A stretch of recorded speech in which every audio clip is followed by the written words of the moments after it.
Dans ce dossier, l'intérêt national a été marchandé. L'oligarchie a bradé un fleuron et s'est grassement servi au passage.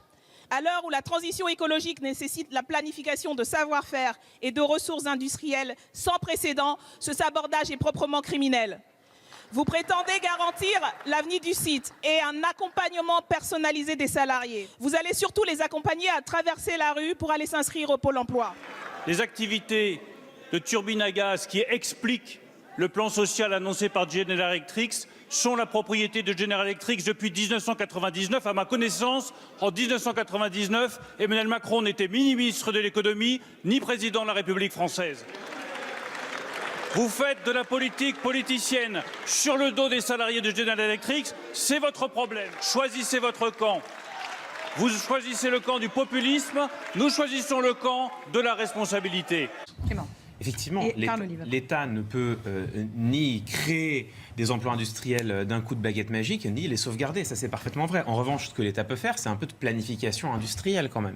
Et c'est là où, effectivement, la responsabilité ne porte pas sur Emmanuel Macron. Mais il ne faut pas dire non plus que l'État français n'a pas de responsabilité. En 99, au moment de la vente d'Alstom Énergie à General Electric, sur quoi parie General Electric? Sur le fait que Alstom va se développer pour deux raisons.